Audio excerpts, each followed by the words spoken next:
I want to start really by sort of talking about the last 2 years for you, because it's been obviously a very difficult time, obviously coming here and ending that. How mentally tough, I guess, has it been for you, that spell at Burnley? I'm not going to lie, I won't hide from it. I'm a very honest person.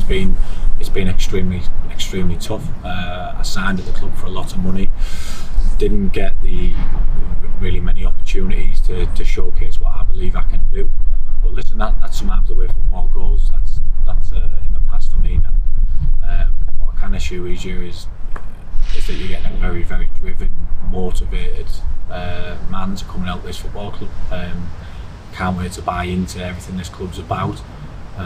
Get stuck in, work hard, and as I said, demand a lot of myself, but demand a lot of people around me also. Has it reaffirmed your love for football? Did you have a period where you kind of fell out of love with it a little bit? I didn't. Listen, football is everything to me. It's my career, it's my life. Not a lot of players, but some players can sit there and earn good money and keep a smile on the face. That isn't me. It might be a fault, but I take football home with me. We get beat. I'm probably not a great person to be around. It's 24/7 on my mind. That is me. That's the way I am. Win or lose, and that is the person that you bring into your football club. Someone who cares deeply. As I say, wears the heart on the sleeve, and I am that guy. I'm all or nothing. So you'll know what you're getting with me. You're getting 110% every game, every session. I'll do everything I can to the best of my ability. And judging by your answer, I can imagine it's been a very frustrating 2 years not being able to actually get out onto the pitch and doing what you love. Yeah, exactly that. My family have done an unbelievable job. I have a great set of people around me. They're the young son heroes, really. You know, they do the best to keep me smiling, keep me focused, keep me eyes on the long-term goal, which I needed to have, because you know it's a spell in your career which I never wanted to have, but the matter of fact is that's happened now. So I'd never been on the bench before, really. I'd never really experienced not playing, and it's been a massive learning curve. I feel as though I've dealt with it well. I think I've controlled what I can control in that time. I've made myself the best athlete I can be. I still trained hard every single day, sometimes twice, 3 times a day. So I control what I could control. And as I say, I've learned a lot about myself. I know how mentally tough and strong I am. I know that the people around me care deeply and how good they are, not just when things are good, but when things get a little bit tough. And I'm in a fantastic place to kick on this season, not just physically but mentally. And as I say, just really excited to get going and put that behind me. Do you feel like this is a point in your career where you need to sort of show some redemption, prove a few doubters wrong, I guess, to an extent? Yeah, I mean, listen, I've never been one to sit comfortable. So even when I was playing every week, doing well in the Premier League, I always thought that, you know, you always got to prove somebody wrong. From being a young boy coming through Middlesbrough Academy, my uncle owned the club. I always thought, whether they did or not, I always thought that people thought I was there because of my uncle. So I always thought I had to go above and beyond what everybody else did. I had to work twice as hard. I had to be twice as good. So that's a challenge I've had my whole life. That doesn't change now. Gary Southgate, I remember, used to say to me, you know, you can never get comfortable in football, because when you think you've cracked it, you get a smack in the face really quickly. And that is the nature of the beast. So as I say, it's a chapter of my life I've learned a lot from. Take the positives from it, that I'm fresh. Physically I'm in a fantastic space. It's going to take obviously a little bit of time to build my match fitness again, but I'm that motivated and hungry and fit. I believe that won't take too much time. So just really eager to get going, and as I say, onwards and upwards now. Just on Middlesbrough, you obviously put out a tweet saying how grateful you are for allowing them to train, or allowing you to train with them, essentially. Has that been quite a bizarre period for you, training with a club that perhaps you haven't got any chance of playing for? Yeah, it's been the strangest 2 years of my life. No getting away from that, and then the last 6 months within that, to be honest, it's probably been the strangest 6 months of everybody's life, given the circumstances. But Middlesbrough being fantastic, you know, I grew up there, came through the academy. I've always been a Middlesbrough fan. It's a fantastic football club. I see a lot of similarities here in terms of it's everything to the town or the city as it is here. Fan base, everyone cares for one club, and it's a family club. So that's why I think it fits well.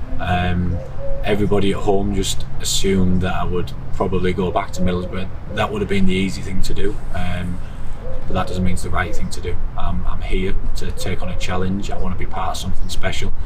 Can't wait to do it now. I do have to thank Middlesbrough, because in the toughest time in my career, that time where I wasn't training with Burnley, that they were there for me to. And I've got a lot of history there, so I thank them and the staff for that. They couldn't have been any better than what they were.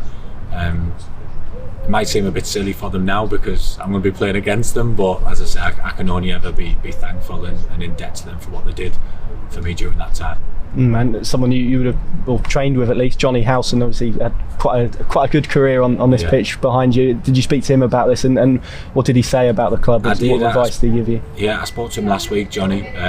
Great guy, as you'll know, and he's a good one to speak to because he's dead honest, Johnny. You know, he's like Yorkshireman, says it how it is. He was fantastic. He loved his time here. Spoke really highly of the club. Knew that it had been developed in terms of the training facilities and the standards of everything in the last few years. And he just said, look, I feel like it's somewhere that you'll love. As I say, I'm someone who immerses myself really in the culture of a place and the location as well as the club.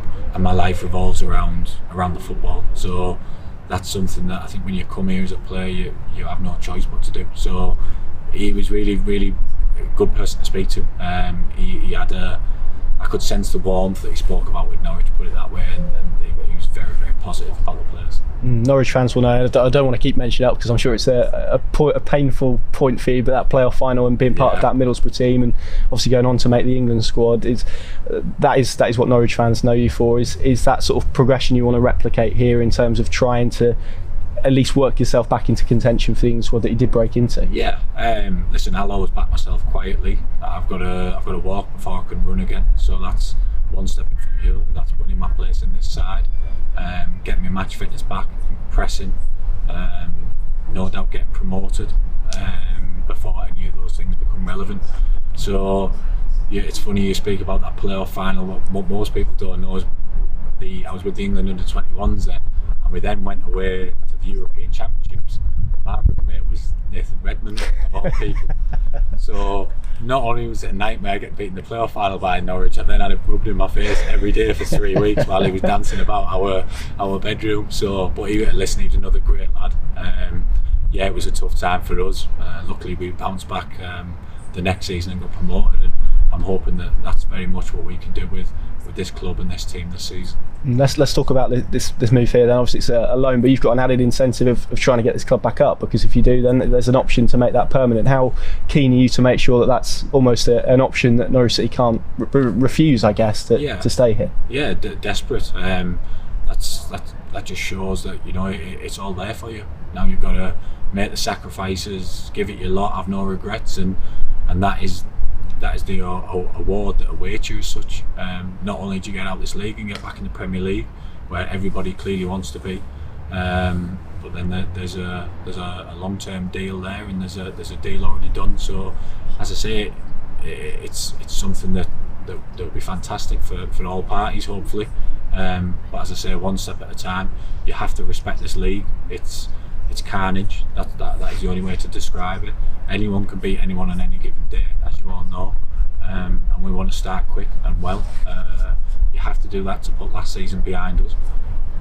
So, you know, we can't look any further than Saturday, and it'll be a big game, and we want to get underway in the right manner.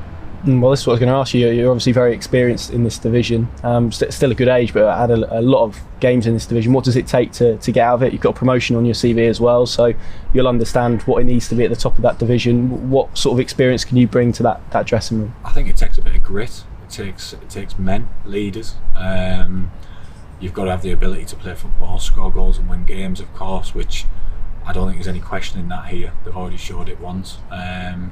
I believe that we can definitely show it again, but it certainly requires a bit of backbone, and you know, you've got to demand from each other. You've got to take a bit of flack at times. You've got to set high standards, not accept second best. But I think most importantly, you've got to have a bit of fight. You've got to, in this league, you don't get the time on the ball. You don't get that luxury of respect, really. No matter how good a team you are, you have to earn that, and that's done in the first half of the season, the first half in every game, probably the first 10 minutes in every game. You have to be able to fight and win your battles before you can then let your football do the talking, and that is a massive factor. Anyone who thinks you can come into this league from above or below and pass you out this league without having a bit of backbone, quite often gets a bit of a shock. So we know that's what we're going to have to do. We have to fight and stand up for ourselves and set that sort of standard early on. It's quite a young group. Do you see yourself as being able to come in and establish yourself as one of those leaders within that dressing room? Yeah, I hope so. That's always been in my nature. That is the person I am. As I say, I hope not only I can get the best out of myself, but I can get the best out of people around me. Listen, you need people that sometimes don't always tell people what they want to hear. There's a balance to that, of course, because the camaraderie to get out of this league, everyone has to be together, everyone has to get on. But you've got to be on each other to get the best out of each other, and that is something that I know I'll bring. As I say, I have high standards and I demand a lot of other people around me, but most importantly I demand a hell of a lot from myself. And just finally, you mentioned Saturday a few times, where are you in terms of your own fitness? Would you feel comfortable if you were given the opportunity to start that game? Yeah, without doubt. I always back myself. I work extremely hard and look after myself for that reason. So that's a decision the manager will obviously have to make. All I can do is go out in there today, train with the team, impress, and day after day in the build up to this game do that. But ultimately that'll be the manager's decision.